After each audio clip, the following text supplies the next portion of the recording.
Good morning everybody. आज हम economic infrastructure के तहत development of transport, water and air transport पर चर्चा करेंगे। भारत की सबसे पहले हम लेते हैं जल परिवहन यानी वाटर ट्रांसपोर्ट। भारत की जल परिवहन प्रणाली दो प्रकार की है।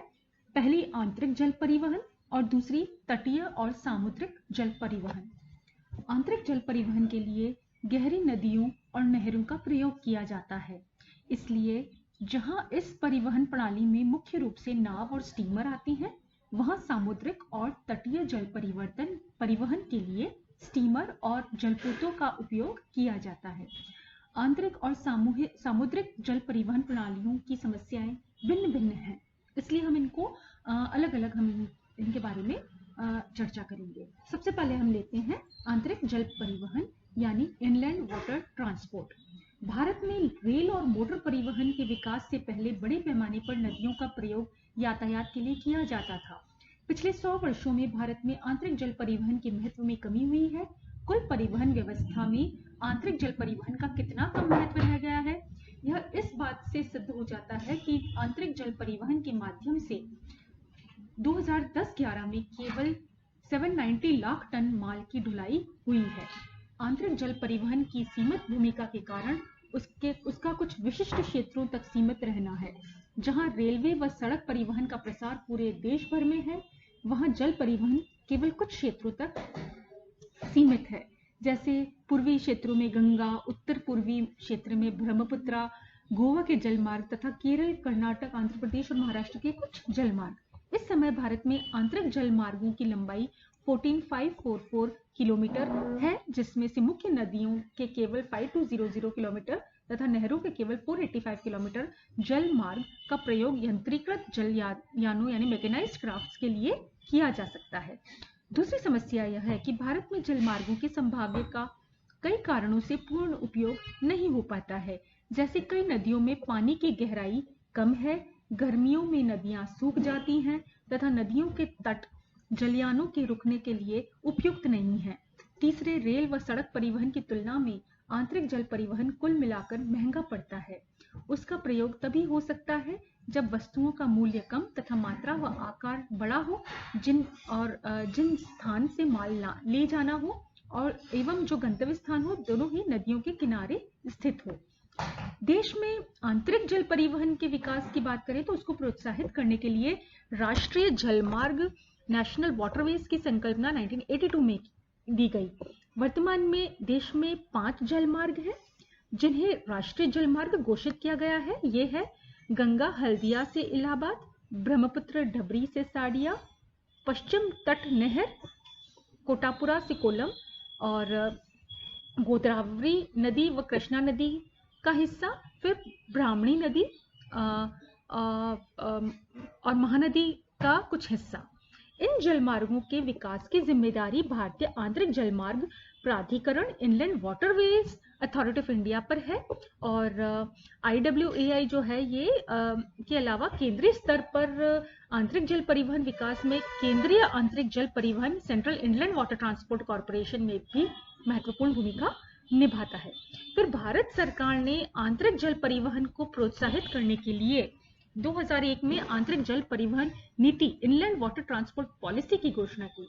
इस नीति में आंतरिक जल परिवहन के विकास में निजी क्षेत्र की भागीदारी को प्रोत्साहित करने के लिए बहुत सारे कदम उठाए गए और 10वीं पंचवर्षीय योजना में आंतरिक जल परिवहन के लिए 903 करोड़ रुपए का परिव्यय रखा गया और IWAI के लिए प्रस्तावित परिव्यय जो है 626 करोड़ रुपए था और जबकि वास्तविक परिव्यय 386 करोड़ रुपए रहा।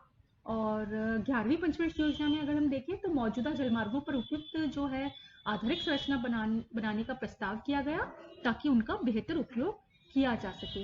इसके अलावा 3 और जलमार्गों को राष्ट्रीय जलमार्गों में शामिल करने का प्रस्ताव रखा गया।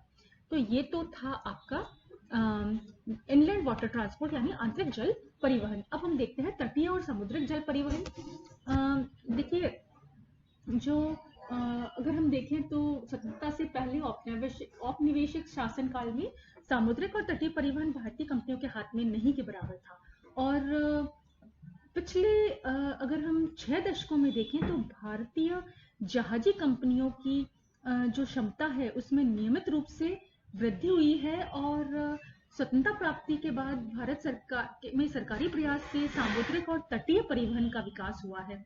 1951 में भारतीय जहाजों की क्षमता केवल 3.9 लाख टन थी, और वो 2012 तक भारतीय जहाजों की क्षमता 110 लाख टन तक पहुंच चुकी थी, और क्षमता अनुसार उसका विश्व में 16वां स्थान था। और 12वीं योजना में भारतीय जहाजों की क्षमता को बढ़ाकर 124 लाख टन पहुंचाने का लक्ष्य रखा गया, और वर्तमान में भारत के विदेशी व्यापार का मात्रा अनुसार 90% और मूल्य अनुसार 70% जो है वो समुद्र मार्गों के माध्यम से होता है। और धीरे धीरे देखिए इसमें वृद्धि भी हुई है जहाज कंपनियों की क्षमता में, मैंने पहले भी बताया आपको पिछले 6 दशकों में। और परंतु देखिए जहां तक वृद्धि की दर का प्रश्न है, सभी योजनाओं के अंतर्गत समान रूप से संतोषजनक हम इसको नहीं मान सकते हैं। और धीरे धीरे जो है अगर हम इसका महत्व देखें तटीय और सामुद्रिक परिवहन की दृष्टि से बंदरगाहों का अगर हम महत्व देखें तो बहुत ज़्यादा महत्व है। और इस समय देश में 13 बड़े और लगभग 200 छोटे बंदरगाह हैं। विभिन्न योजनाओं के अंतर्गत पुराने बंदरगाहों के विकास और आधुनिकीकरण और नए बंदरगाहों के निर्माण की दिशा में महत्वपूर्ण काम किया है।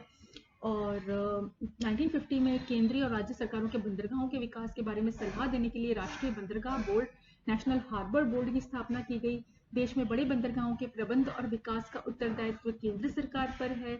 मध्यवर्ती और छोटे बंदरगाहों प्रायः तटीय व्यापार के लिए इस्तेमाल किए जाते हैं, और इन बंदरगाहों को विकसित करने का उत्तरदायित्व राज्य सरकारों पर है। केंद्रीय सरकार राज्य सरकार को इस कार्य के लिए ऋण दे सकती है। और भारत के मुख्य बंदरगाहों की क्षमता जो है 2011 को 67 करोड़ टन माल चढ़ाने उतारने की थी। और हाल ही के वर्षों में देश में तेज आर्थिक विकास के परिणाम स्वरूप 2000 जो है 2-3 से बंदरगाहों से माल की आवाजाही में 11% प्रति वर्ष की गति से वृद्धि हो रही है, जिसके कारण भारत की बंदरगाहों पर दबाव काफी बढ़ गया है। भारतीय बंदरगाह पर माल उतारने में औसतन 3.87 दिन का समय लगता है, और जबकि हांगकांग में केवल 10 घंटे लगते हैं। और इससे भारतीय बंदरगाहों की प्रतिस्पर्धा जो शक्ति है वो विपरीत रूप से प्रभावित हुई है। इसके अलावा जैसा कि 11वीं योजना में कहा गया कि क्योंकि बंदरगाह पूरी तरह से देश के भीतरी भागों प्रदेशों से जुड़े हुए नहीं है, इसलिए माल को गंतव्य स्थानों तक पहुंचाने में देरी होती है तथा भीड़ भाड़ बढ़ती है। इस समस्या के समाधान के लिए सभी पोर्ट ट्रस्टों ने संगठन बनाए हैं, जिसमें NHAI, रेलवे, राज्य सरकार के प्रतिनिधियों को शामिल किया गया है, ताकि बंदरगाहों से रेलवे तथा सड़कों को ठीक प्रकार से जोड़ा जा सके।